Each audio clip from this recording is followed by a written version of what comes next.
Nah, ini saya mau cerita sih sebenarnya. Jadi disclaimer dulu, ini sebelumnya. Jadi ini bukan pamer earning, bukan pamer apapun untuk diikutin, tapi ini hanya sebagai cerita yang memang real saya alami dari pengalaman microstock itu gitu. Nah, oke, langsung saya cerita ya. Nah, jadi saya tuh memang berangkat dari base-nya.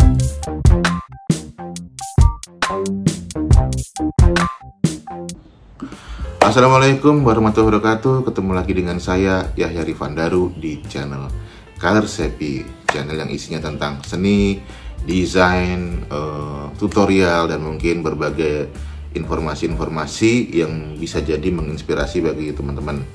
Dan saya juga terima kasih sudah mensubscribe dan menonton video-video saya. Semoga juga ada manfaatnya. Nah, kali ini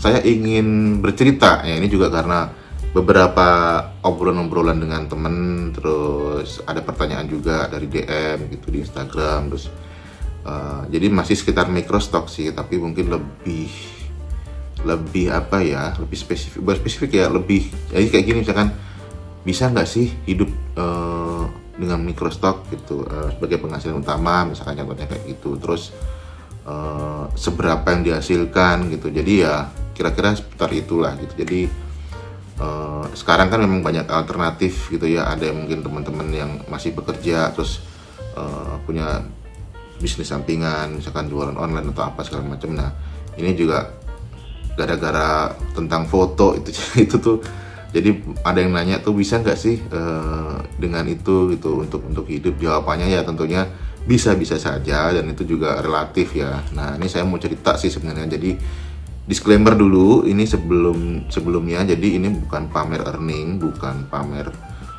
apapun untuk diikutin, tapi ini hanya sebagai cerita yang memang real saya alami dari pengalaman microstock itu gitu. Nah, oke, langsung saya cerita ya. Nah, jadi saya tuh memang berangkat dari base-nya ya industri kreatif ya. Jadi saya kuliah di DKV tahun 2000, lalu 2002 itu udah mulai bekerja part time sebagai ilustrator dan graphic designer ya di satu koran gitu di Surabaya, waktu itu di Deteksi Jawa Pos gitu. Disitulah saya belajar vektor gitu. Jadi emang bikin ilustrasi kecil-kecil, lalu apa istilahnya, untuk itu loh, saya lupa, pokoknya ilustrasi kecil-kecil di koran lah gitu, yang kartun-kartun gitu. Terus juga editing video, editing foto, itu kayak bikin DI, gabungin foto itu. Pokoknya semua belajar dari sana. Jadi memang technical saya belajar di pekerjaan sebenarnya gitu. Jadi ya saat itu memang ya namanya DKV ini masih baru, jadi sangat minim gitu referensi, dan internet belum seperti sekarang. Jadi makanya saya ketika bekerja disitulah kenal internet karena gratis intinya kayak gitu ya. Pokoknya start dari situ saya belajar, terus ya pokoknya dari itu saya 2005 lulus, pindah ke Jakarta, lalu masuk ke majalah konsep ya, sama belajar situ juga, terus agensi. Nah, saya kenal microstock itu di agensi ketika tahun 2008 sebenarnya. Jadi waktu itu kantor saya itu langganan Shutterstock gitu. Tapi waktu itu ya vektor kayaknya masih sedikit, dan saya cenderung lebih senang bikin sendiri gitu. Jadi banyak foto ya, microstock tuh Shutterstock waktu itu masih banyak foto, dan belum ada kepikiran tuh bikin sebagai kontributor gitu. Nah, lama-lama sebenarnya ini juga dipengaruhi juga sama waktu itu ya 2008 saya kenal itu. 2009 itu kebetulan adik saya ini keluar dari kerja dan pindah ke kampung, ke Kudus. Itu bingung cari pekerjaan. Awal-awal tuh bingung cari pekerjaan, terus komunikasi dengan temennya itu, bisa loh lu jualan vektor gitu, katanya gitu, jualan vektor gitu kan, bingung kan. Padahal adik saya cerita, vektor saya kan juga main vektor, emang sukanya bikin vektor gitu. Makanya vektor itu sebenarnya dari zaman kerja tahun 2002 itu kenapa kok menjadi menarik, dan saya juga ikutan apa namanya, kayak komunitas Vektor Jangki, dan saya juga jadi member yang sering pameran bersama Vektor Jangki itu kan dari 2002 sebenarnya, kan dari zamannya godote.com itu. Nah, bisa ya ternyata ya gitu. Jadi Vektor itu padahal sempat pameran juga sampai di Salihara itu bentuknya vektor gitu yang di print gitu. Ternyata ada potensi yang lain gitu. Nah, akhirnya 2010 awal sih adik saya ini mulai masuk Microstock. Itu juga karena referensi dari temennya, lu ikutan aja gitu. Nah, akhirnya dia masuk, kok menghasilkan gitu. Waktu itu royalti masih 0,33 ya awal-awal itu, jadi lumayan gitu ya. Sebenarnya sih waktu itu kita agak kecil royalti segitu tuh, tapi ketika banyak download kan lumayan gitu. Nah, pokoknya saya intinya ngikutin adik saya tuh 2010, saya habis dia masuk, saya masuk. Nggak serius sih, rasanya tuh bikin 100 gambar aja berat loh itu. Jadi paling bikin tuh 1-2 gitu yang memang agak ini ya, agak detail, tapi dibilang detail banget ya enggak sih, tapi mengikuti market aja gitu. Lagi bikin gambar-gambar apa namanya, kebutuhan, karena saya kerjanya waktu itu 2009-10 itu udah di agency sebagai creative director yang memang nggak terlalu bener-bener ribet ngerjain banyak sketsa langsung lempar ide gitu ya. Jadi di saya main-main vektor aja gitu, tapi main-mainnya tuh masih kayak bikin yang agak detail lah gitu. Jadi sehari ya iseng-iseng bikin 1-2 gitu, upload sampai nggak berasa nyampe 100 gambar itu ya. 100 kan dikit banget ya, itu aja udah 100 gambar aja tuh didiemin itu bisa sekitar $100 lah gitu. Itu berapa bulan. Ternyata ya udah masih belum ini gitu, benar-benar tertarik banget karena memang ya iseng-iseng gitu. Nah, adik saya ini malahan dia jalan terus dengan tema, dengan apa namanya, bikin sesuatu yang ngikutin kan tema Shutterstock kan ada tuh. Nah, ternyata bisa lebih dari itu, sebulan bisa $200, $300 itu loh, kok bisa besar ya gitu. Nah, pada akhirnya ya saya masih belum tertarik karena waktu itu gajian ya cukup aja, belum mikir nyicil rumah gitu, masih apa namanya ya, pokoknya belum ada cicilan rumah lah, masih aman-aman lah gitu. Nah, pada akhirnya ya udah saya biarin aja gitu. Intinya adik saya jalan, dia makin bagus, saya masih biasa-biasa aja. Terus 2011 saya pindah kerja di apa namanya, client side. Justru di client side ini sebenarnya lebih luang waktunya gitu, tapi saya nggak mikirin Microstock. Saya malah saya punya cita-cita kalau bisa pulang jam 5 sore saya mau ngelukis gitu. Jadi akhirnya saya pindah di situ, saya melukis tiap pulang kerja dan pameran gitulah intinya. Sampai 2011 ke 15 tuh saya banyak pameran ya, mulai dari pameran vektor sampai pameran lukisan gitu juga. Jadi aktif di situlah intinya kayak gitu. Nah, 2015 awal saya pindah rumah. Nah, ini mulai nih pindah rumah ini kan mikir cicilan ya. Cicilannya waktu itu lumayan besar karena emang saya nggak ngambil KPR itu lama ya. Jadi ngambil 10 tahun sih waktu itu, teman-teman saya ngambil 15-20 tahun, saya ngambil 10 tahun gitu. Dengan apa tujuan ya biar nggak lama-lama ngutang gitu. Cicilannya lumayan besar. Jadi saya gimana nih caranya nih, gaji ngepas banget. Akhirnya saya kencengin tuh Microstock di Shutterstock ya, waktu itu ya, Adobe Stock belum tuh. Shutterstock doang, 1 akun itu masih. Kencengin 2015 awal. Jadi kencengin, adik saya juga dikencengin. Dan saat itu temannya adik saya itu, jadi kita ngeliatnya M-Rank ya. M-Rank itu itemnya itu ada sekitar 50.000 gitu kan. Wah, gila besar banget, gimana caranya bisa bikin akun segitu.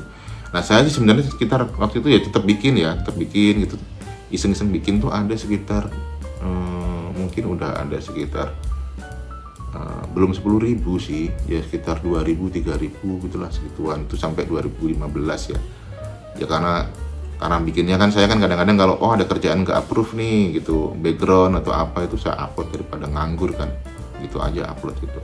Sampai sekitar 5.000-an kalau nggak salah. Tapi adik saya temannya tuh baru mulai kok bisa 50.000. Saya cek, main logo similar gitu, logonya itu A sampai Z, terus dikasih apa, main logo-logo kayak gitu. Dan itu akhirnya saya jadi ikutan, wah oke lah, aku main background aja tapi kasih angka gitu. Jadi anniversary 1 sampai 100 gitu kasih angka, tapi backgroundnya beda-beda waktu itu kayak gitu. Jadi akhirnya karena mikirin harus biar finansial ini seimbang, akhirnya udah saya gas itu 2015 microstock ya. Terus lama-lama naik gitu, wah lumayan nih, sebulan bisa $400, $500, masih stabil di situ 300 sampai $500 tuh 2015 ya. Jadi masih belum banyak pesaing juga, padahal itemnya itu ya gitu similar, itu masih bisa gitu. Jadi save di artboard 100 artboard dalam satu file itu masih bisa gitu, masih aman.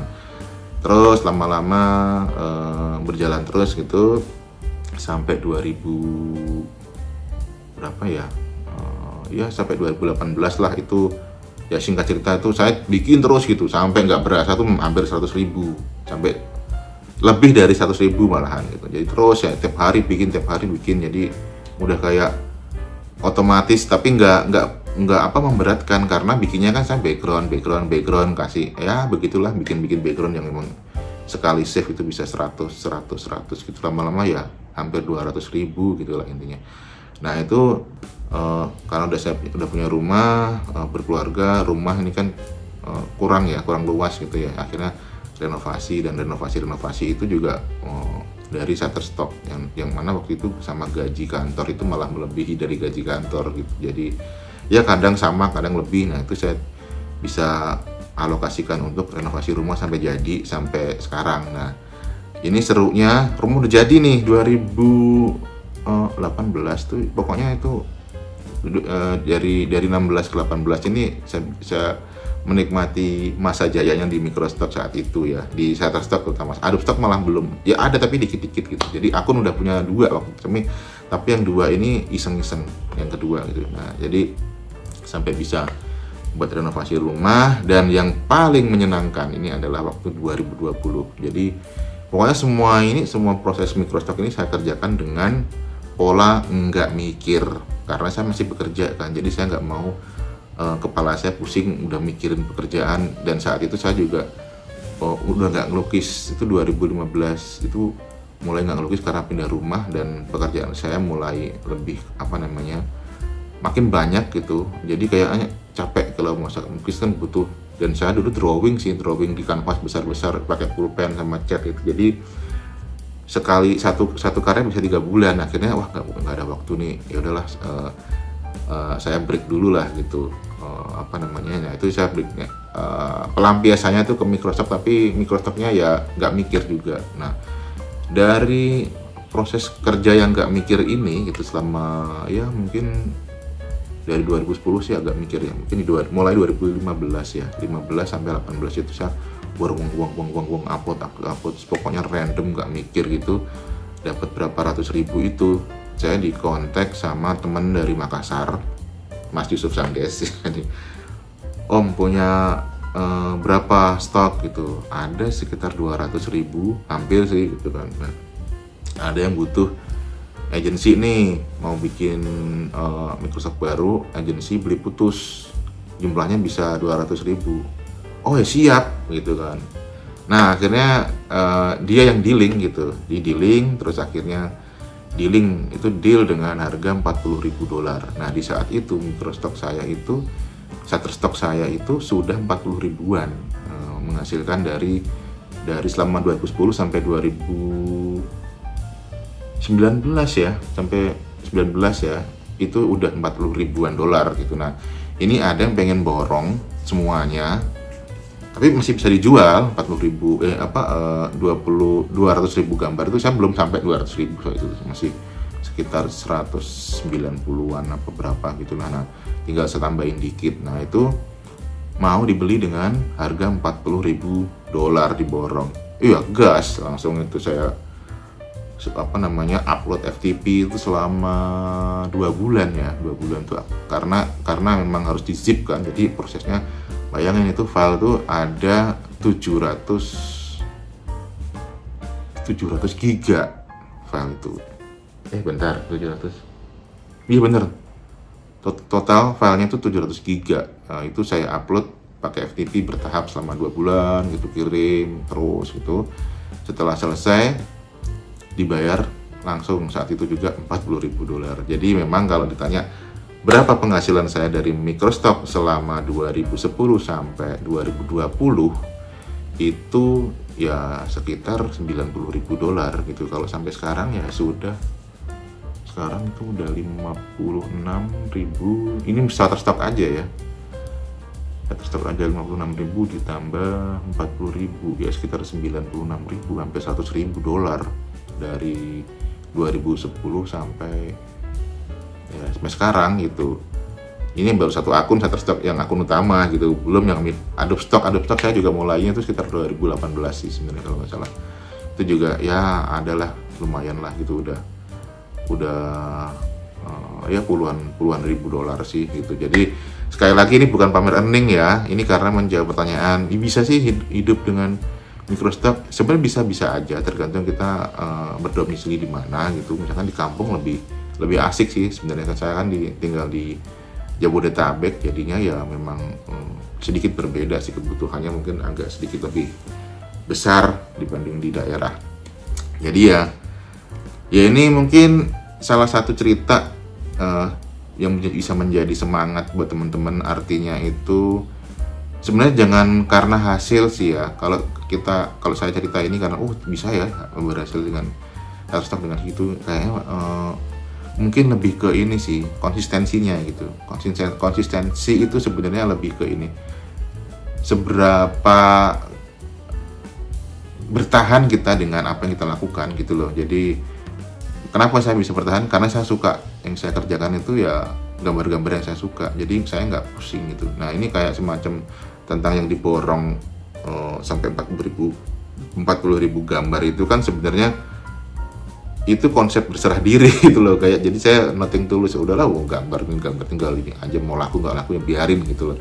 Ternyata itu dalam waktu 2 bulan bisa menyamai proses kerja saya selama 10 tahun gitu. Jadi saya sekarang ini hampir 15 tahun ya.